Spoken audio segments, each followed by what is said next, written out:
Well, would you please now welcome the OG hosts of the 7 p.m. project, Carrie Bickmore, Hughesy at the desk, and Charlie Pickering in New Zealand. Great to have you guys here. I want to get to Charlie first, mate. Our last ever project, you were there for the first. I have to say your style has changed enormously in the intervening 16 years. The same outfit? It looks like familiar, yeah. It is. It is the same outfit. I can't believe you guys didn't do the same thing. That's outrageous. I tried to find that jacket. I had it in 3 colours. Yeah, it's interesting though. I don't want to get you in trouble, but do you know how many vinyls died for that outfit? This is going to be as natural as our chat on the first project because there is a massive delay. So, Charlie, we'll leave it to you for the first little bit. Sure. Well, it is just amazing what this show has done. And I was just thinking back to that first episode and the feeling that we all had when we got up air, that we were just happy that the set didn't catch fire and the show stayed on air. But the experience is best described, starting the project off, is best described as building the plane while you fly it. And I don't know what you know about aviation. That is a terrible strategy, both for building a plane or flying a plane. Yes. But somehow we figured it out. And I have to say to Carrie and Dave, hosting the show with you guys was an absolute joy. Dave, I've told you this before, except for my family, I've not undressed in front of anyone more than I have you over the years getting ready for this show. Yeah, it was a safe space. Do you know, Charlie? Most of all. Charlie, yesterday, Hughesy and I were reminiscing, and the amount of times he spoke about how you and him would yell at each other and go toe to toe. He described it as a battle of egos, and in fact, he was reminding us about the excruciating meetings we used to have. And he said, They're still going. He said, I'd yell at Charlie, "You're not Winston Churchill, just say something."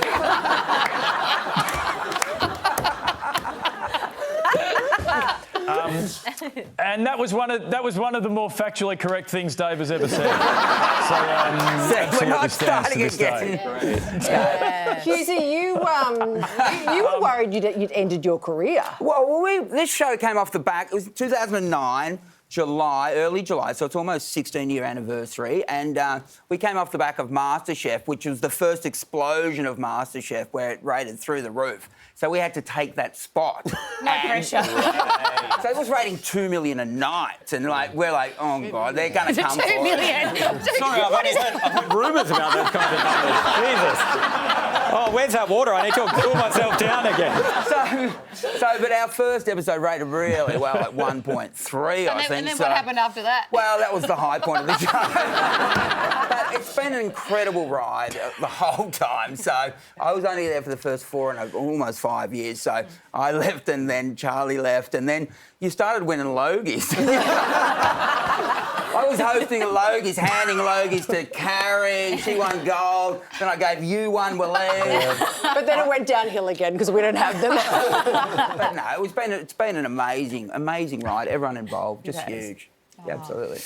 Charlie, I want to bring up something with you, mate. Do you remember the hour-long special you did? I've got some footage of it here for Coney 2012. Oh my God! We've got it right here. Look at this.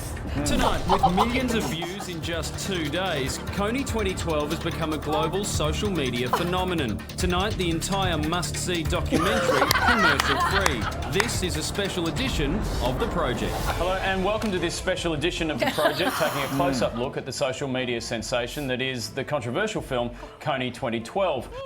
Brother, that's aged well, hasn't it? Do you have any reflections on that? Do you know, you may laugh, but I would like to say that I don't think anyone has done more than we did to capture Coney, and that is why Can I say he remains at large to this day. I remember that episode because that was Todd Sampson, not me, and they just swapped me out. Like I wasn't serious enough to find Coney. Some funnier shirts, mate. You might get a chance. Todd Sampson in a T-shirt with a learner's plate on it. It was more serious than you. More serious than me. Well, if I'd been on an episode, we would have found Coney.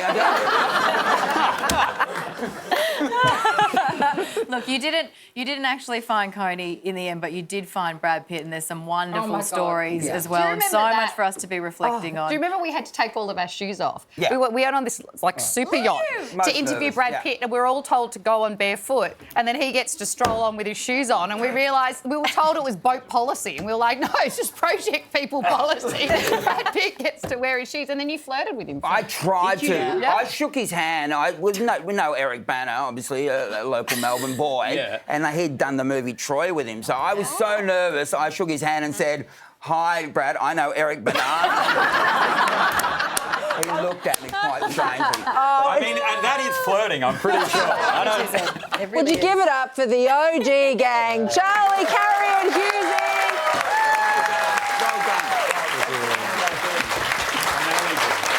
So good to see them all together again. Carrie, stick around. We've got more to chat to you about, but we do have to go to a break. Will you hang around? I understand how this works, Right. yes. See you soon.